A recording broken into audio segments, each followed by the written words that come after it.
हिलाओ मत, बस आप। प्रिय विद्यार्थियों, नमस्कार। मैं अनिल कुमार यादव, सहायक आचार्य राजनीति विज्ञान, राजकीय कन्या महाविद्यालय बहरोड।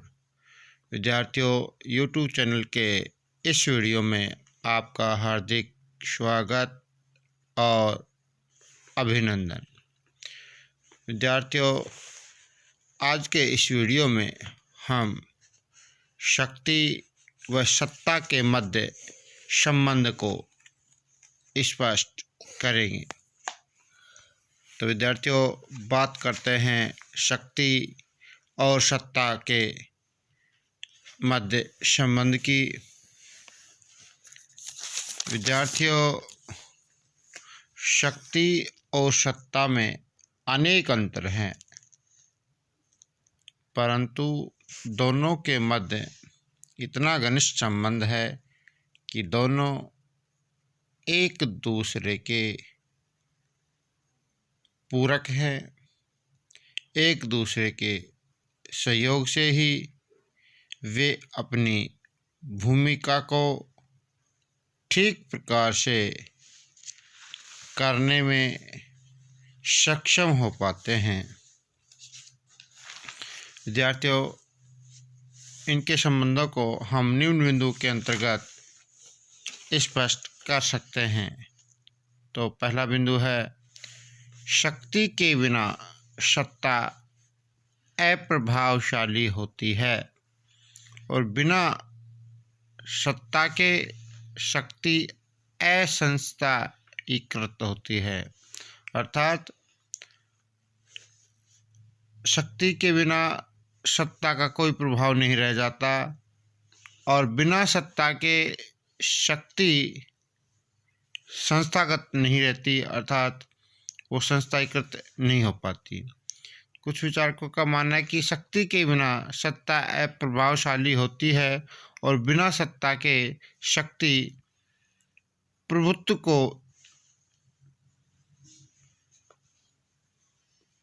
को स्थापित कर सकती है, किंतु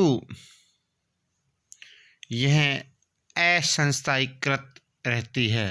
अर्थात शक्ति के बिना सत्ता अप्रभावशाली होती है, बिना सत्ता के शक्ति प्रभुत्व को प्राप्त कर सकती है, किंतु यह असंस्थायीकृत रहती है। यह कार्य राजनीति के माध्यम से विनियमित किया जाता है तथा इसके परिणाम स्वरूप सत्ता और शक्ति में एकीकरण स्थापित हो जाता है। इस प्रकार राजनीतिक संगठन में सत्ता और शक्ति का संयोजन पाया जाता है। सत्ता की बाध्यता के पीछे शक्ति होती है। सामान्य और विशेष लक्ष्यों की क्रियान्विति के लिए सत्ता को असफल होने से बचाने के लिए उसे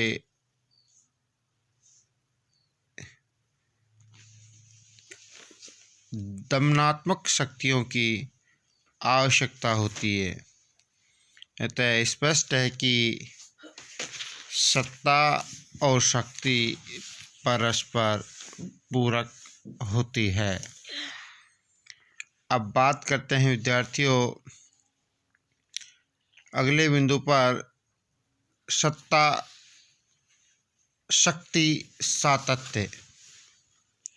विद्यार्थियों, राजनीतिक संगठनों में राजनीतिक समस्याओं को सफलतापूर्वक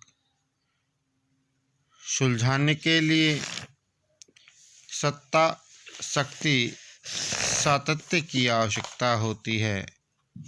यद्यपि सत्ता और शक्ति के बीच घनिष्ठ संबंध हैं, लेकिन यह संबंध स्वयं या अपने आप स्थापित नहीं होता है।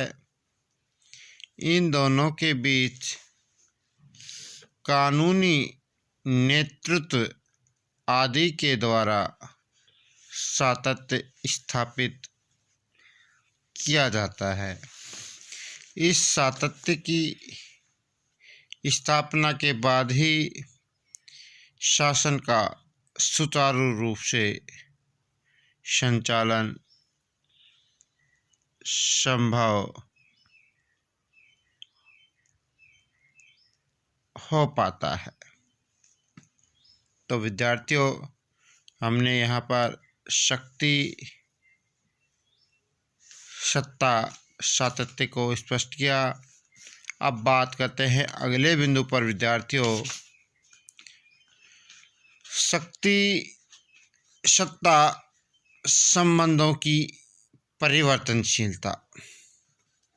विद्यार्थियों, सत्ता शक्ति संबंधों की एक अन्य विशेषता यह पाई जाती है कि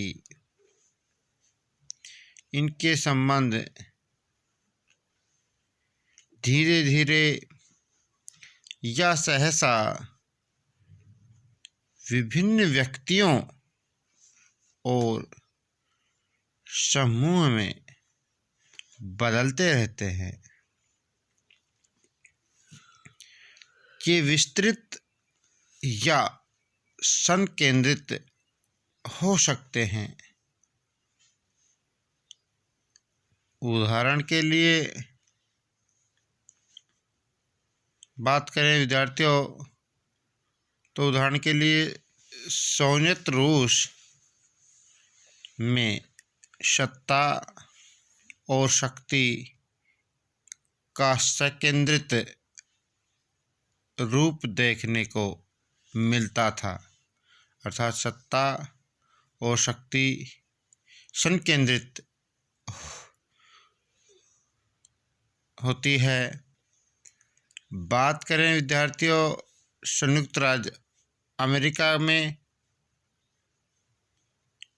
ये संबंध विस्तृत रूप में पाए जाते हैं।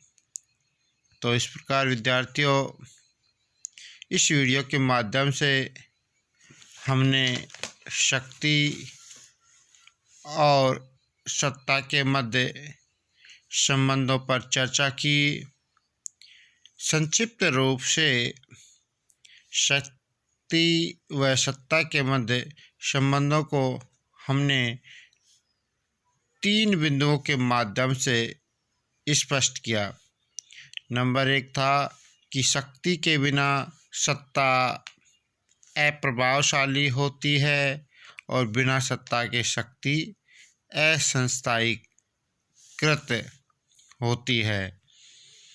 दूसरा बिंदु था विद्यार्थियों, सत्ता शक्ति सातत्य का। और तीसरा बिंदु था विद्यार्थियों, सत्ता शक्ति संबंधों की परिवर्तनशीलता का। तो इस प्रकार विद्यार्थियों, हमने शक्ति और सत्ता के मध्य जो संबंध थे